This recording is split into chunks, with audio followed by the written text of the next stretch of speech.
एक बार एक मंदिर की दीवार पर, बहुत नगर सेठ होते थे ना भारत में, तो एक गांव का सेठ था नगर का, उसने एक मंदिर बनवाया और मंदिर की दीवार पर लिख दिया यहां पर 100 किलो सोना दबा है। रामायण जी सुनाते, मैं जिसकी बात कहता हूं उसका नाम ले देता हूं आचार्य जी, उसका आशीर्वाद मिलता। नहीं तो आजकल तो लोग बात दूसरे की नाम अपना ठोक के बोलते मार, जैसे उन्हीं ने अनुभव पाया हो। यहां 100 किलो सोना दबा है। लगभग 3-4 जनरेशंस के बाद वो फैमिली सब बिगड़ गया और रोड पर आ गए। तब फैमिली ने डिस्कस किया कि हमारे पूर्वजों ने ये गोल्ड जो दबाया था ये हम लोगों के लिए ही तो दबाया था। आज हम ट्रबल में हैं, इतना लोन हो गया, खाने पीने की समस्या, बच्चे नहीं पढ़ पा रहे, तो वी शुड डिग इट, निकालो बाहर, इसको खोदो। तो जहां लिखा था उन्होंने सब खोद डाला। थोड़ी देर में पूरा मंदिर खोद डाला। गांव वाले भी साथ में सहायता करने आए। ये तो बात है ही है। फायदा हो तो सब आ जाए, पता चले कि कहीं खोदते खोदते यार 2-4 पीस जेब में आ गए तो मजा ही आ जाएगा। 100 किलो कौन गिनने बैठा है। पूरा मंदिर खोद डाला पर उन्हें कहीं सोना नहीं मिला। पूरी बदनामी और हुई गांव में। सबने कहा इसीलिए तो ये बर्बाद हुए, इनके पूर्वज भी झूठे, कोई दवाया दुबई नहीं, ऐसे लिख दिया इसलिए आज सड़क पर आए। भगवत कृपा से जो उनके पूर्वजों का पुण्य था वो पुण्य ही एक संत का रूप लेकर उस गांव में चला आया। सोचा संत से पूछें, परिवार शरणागत हुआ महात्मा के। महात्मा बोला भैया मैं क्या बताऊं, तुमने तो सब तोड़ दिया, पहले ही पूछते। अब तो तब बताऊं जब जैसा था वैसा बनाओ। तो बोले हम पे तो पैसा नहीं होता तो हम क्यों तोड़ते। बोले देखो मंदिर तो पूरे गांव का ही था ना, गांव सब मिलके बनाए, जैसे सब मिलके तोड़ा है। हम दिवाली के समय आएंगे फिर से यहां, तब बताएंगे। 6 महीना बाकी थे। गांव वालों ने डोनेशन इकट्ठा किया, चंदा इकट्ठा किया और करके, वैसे भी कलयुग में जो धर्म के 4 चरण हैं उसमें दान का ही चरण थोड़ा बाकी है, इसलिए थोड़ा बहुत वो हो भी सकता है। सबने इकट्ठा करके मंदिर को फिर से बना दिया। कुछ दिन निकले, सबने सोचा मंदिर बन गया, बाबा जी तो आने वाला नहीं है, केवल मंदिर बनवाना ही था। पर देखा संत आ गया तो सबको हौसला जगा कि शायद कुछ सच्चाई मालूम पड़ती है। जब पूरा मंदिर बना तो महात्मा पहुंचा उस दीवार पर तो देखा यहां 100 किलो सोना दबा। बड़े बड़े स्टोन्स थे ना, तो असेंबल करके मंदिर बन जाता था। आजकल वाला हिसाब नहीं था ईंटा पत्थर का कि तोड़ दिया तो दोबारा बनेगा नहीं। बड़े बड़े स्टोन कार्व होते थे पहले भारत में। अभी भी आप देखिए केदारनाथ का मंदिर कैसे संरक्षित हुआ था, इतनी स्ट्रेंथ थी। तो उसने पढ़ा यहाँ 100 किलो सोना दबाए। संत ने परिवार से पूछा, बोले हमने सब खोद दिया, मिला नहीं। उसी समय संत की नजर पड़ी कि उसके नीचे डेट लिखी है दीपावली। तो संत बोला अभी 5 दिन बाद दिवाली है, उस दिन वेट करते हैं। 5 दिन बाद दीपावली भी आ गई।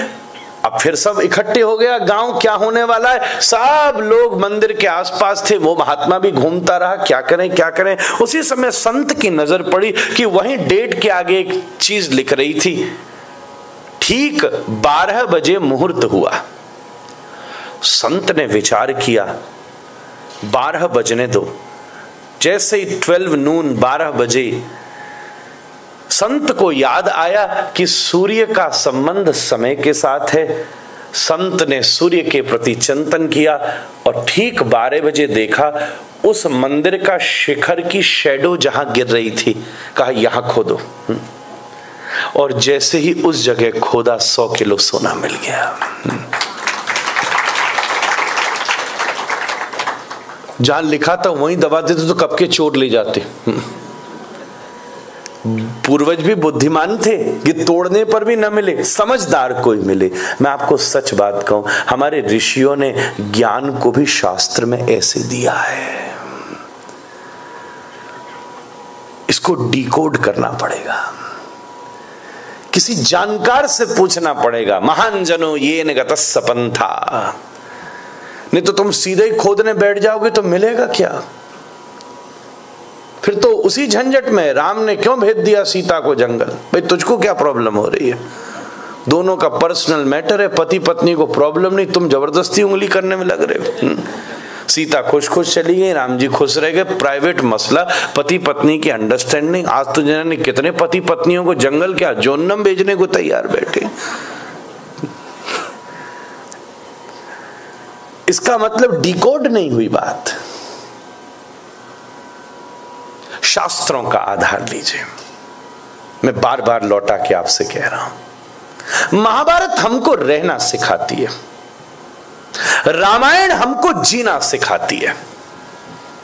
रामायण सीख लो तो आपको ह्यूमन लाइफ का एक रोड मैप मिल जाएगा। क्योंकि एक बात ध्यान दीजिएगा, पूरी रामायण अनप्लैन्ड चेंजेस पर आदमी को क्या रिएक्ट करना चाहिए इसकी टीचिंग देती है। I think that's there is no other better definition than this. जो भी प्लान था उससे अगेंस्ट हो रहा है हरि। दशरथ को कहा एक बेटा नहीं था, कहा 4 हो गए। आजकल के लोगों के लिए तो ये भी झंझट हो सकता है। महाराज यू क्या है, बजट कम है, अर्निंग कम है, सोचा था भगवान एक बच्चा दे, 4 दे दिए, और मार झंझट, किसको कौन पाले, एक से ही हमारी आंतें दुख गई हैं। कहां बड़े हुए तो बाबा जी ले गया था यज्ञ की रक्षा के लिए, करा दी शादी। पता कोई ऐसी बारात देखी है जिसका खुद का वेलकम दूल्हे ने किया? महाराज दशरथ थोड़ी ना राम जी को लिखेगा, राम जी ने तो वेलकम किया अपने पिताजी का, आइए प्रभु हम पहले ही धनुष तोड़ ताड़ के बैठे हैं। कहा एक की शादी को गए थे, 4 की फिक्स हो गई, वो भी प्लान नहीं था। कहा वापस लौट के आए, सोचिए प्रिंस बनाए, तो कैकेयी जी बोली जंगल भेजो। तो जंगल में एडजस्ट हुए कि अब ऐसे ही लाइफ जिएंगे, तो रावण ले गया, फिर उससे लड़े, दोस्त यारी बनाई, वहां से वापस लौट करके आए, तो सोचा पैलेस में मजा लेंगे, तो वाल्मीकि आश्रम में गए। Everything is unplanned. और यहां हमारी ऊबर अगर रीशेड्यूल हो जाए तो स्ट्रेस में चला जाता आदमी, 10 गाली देता है, कमाल हो गया, दुनिया जान के झंझट है। पूरी राम की कथा अनप्लैन्ड सिचुएशंस पर किए गए श्रेष्ठ रिएक्शन का प्रमाण देती है। आप भी अपनी जीवन में बहुत कुछ प्लान करते हो, पर कभी प्लान के अनुसार सब कुछ होता है क्या? पर बिना प्लान के होते हुए भी आप कैसे एक्सेप्ट करके प्रोग्रेस कर सकते हो, यही तो पूरे राम की कथा का सार है।